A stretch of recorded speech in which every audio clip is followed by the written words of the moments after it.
नमस्कार, आप देख रहे हैं आवाज़ इंडिया। मैं हूं सर्वेश तिवारी। आइए एक नजर डालते हैं देश दुनिया की 20 बड़ी खबरों पर। ब्राजील के जोनस मजेटी ने नंगे पैर, गले में रुद्राक्ष और धोती पहनकर पद्मश्री पुरस्कार लेने राष्ट्रपति भवन पहुंचे। वह भारतीय आध्यात्म से प्रभावित हैं और वेदांत और भगवद गीता के ज्ञान का प्रचार करते हैं। मजेटी एक मैकेनिकल इंजीनियर हैं और उनका यह वीडियो सोशल मीडिया पर वायरल हो रहा है।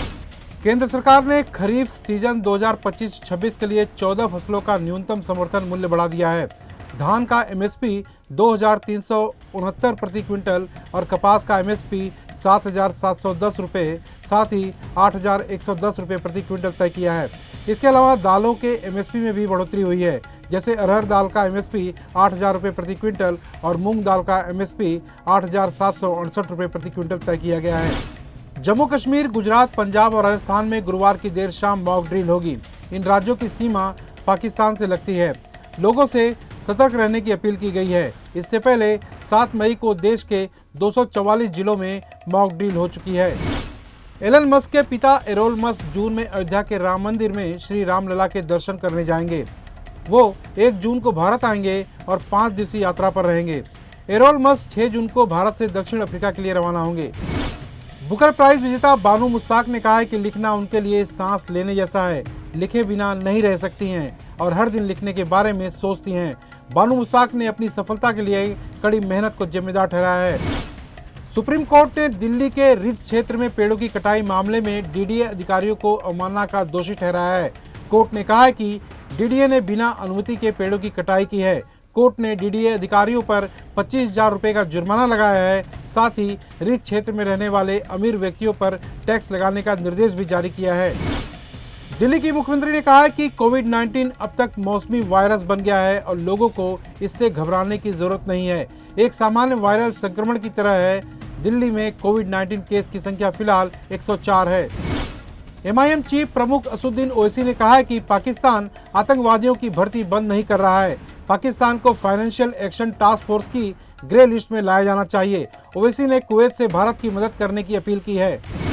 विनेश फोगाट ने बृजभूषण सिंह को यौन उत्पीड़न के एक मामले में बरी किए जाने पर प्रतिक्रिया दी है। उन्होंने सोशल मीडिया पर लिखा है कि लश्कर भी तुम्हारा, सरदार भी तुम्हारा, तुम झूठ को सच लिख दो, अखबार भी तुम्हारा, हम इसकी शिकायत करते तो कहाँ करते, सरकार तुम्हारी है, गवर्नर भी तुम्हारा।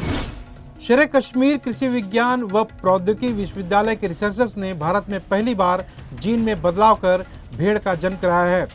रिसर्चर्स ने CRISPR-Cas9 तकनीक का इस्तेमाल किया। इससे भेड़ की मांसपेशियां 30% अधिक विकसित हुई। यह गुण भारतीय भेड़ों की नस्लों में नहीं मिलता। केदारनाथ यात्रा में यात्रियों की संख्या तेजी से बढ़ रही है। मात्र 26 दिन में 6 लाख से अधिक यात्री बाबा केदार के दर्शनों के लिए पहुंच चुके हैं। प्रतिदिन लगभग 25,000 से अधिक यात्री दर्शन कर रहे हैं। उपराज्यपाल मनोज सिन्हा ने कटरा से शिवखोड़ी तक हेलीकॉप्टर सेवा जल्द शुरू करने की घोषणा की है, जिससे शिव भक्तों में खुशी की लहर है। लेकिन हेलीपैड से गुफा तक 500 मीटर की यात्रा मार्ग तैयार न होने के कारण इस वर्ष यह सेवा मिलना मुश्किल है। मार्ग निर्माण में 6 से 7 महीने और लग सकते हैं। जनवरी साल 2026 में भक्तों को हेलीकॉप्टर सेवा फिर से बहाल होगी। अशोका यूनिवर्सिटी के प्रोफेसर अली खान को सुप्रीम कोर्ट से अंतरिम जमानत की अवधि में बढ़ोतरी मिली है।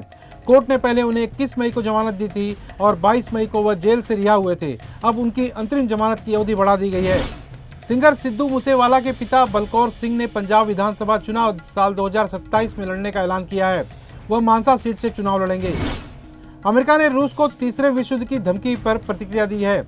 अमेरिका के विशेष दूत जोसेफ कीथ केलॉग जूनियर ने कहा है कि तीसरे विश्व युद्ध का डर दिखाना दुर्भाग्यपूर्ण है। ये शब्द एक वैश्विक शक्ति को शोभा नहीं देते।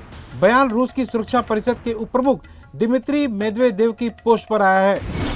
पाकिस्तान के पूर्व प्रधानमंत्री इमरान खान ने कहा कि वह अत्याचार और पीड़न के आगे झुकने के बजाय जेल में रहना पसंद करेंगे। उन्होंने कानून का राज स्थापित करने के अपने आंदोलन का लक्ष्य बताया। इमरान खान वर्तमान में पाकिस्तान की जेल में बंद है। मक्का में वार्षिक मुस्लिम हज तीर्थयात्रा 4 जून से शुरू होगी। लगभग 10 लाख तीर्थयात्री पहले से ही देश में आ चुके हैं। पिछले साल 1.8 मिलियन मुसलमानों ने हज में हिस्सा लिया था। शेयर बाजार में बुधवार को शुरुआती कारोबार में गिरावट देखी गई। बीएसई सेंसेक्स 200.32 अंक से गिरकर 81,351.31 पर आ गया, जबकि एनएससी निफ्टी 61.2 अंक फिसलकर 24,765 पर पहुंच गया। वैश्विक बाजारों के संकेतों और घरेलू आर्थिक आंकड़ों का असर शेयर बाजार पर पड़ा है। अक्षय कुमार ने हेरा फेरी 3 और परेश रावल विवाद पर प्रतिक्रिया दी है। उन्होंने कहा कि परेश रावल को बेवकूफ़ कहना गलत है और वह उनके साथ 32 साल से काम कर रहे हैं। अक्षय ने कहा कि इस मुद्दे को कोर्ट में हैंडल किया जाएगा। भगोड़े कारोबारी विजय माल्या ने आरसीबी की जीत पर बधाई दी, लेकिन सोशल मीडिया यूजर्स ने उन्हें ट्रोल कर दिया। यूजर्स ने कहा कि वह भारत से भागकर लंदन में बसे हैं और भारत का पैसा वापस नहीं किया है। एक यूजर ने कहा है कि फाइनल देखने इंडिया आओ। एक अन्य ने कहा कि भारत का पैसा वापस कर भगोड़े। आवाज इंडिया पर देश दुनिया की 20 खबरों में फिलहाल इतना ही। जल्द होगी आपसे फिर मुलाकात। तब तक के लिए नमस्कार।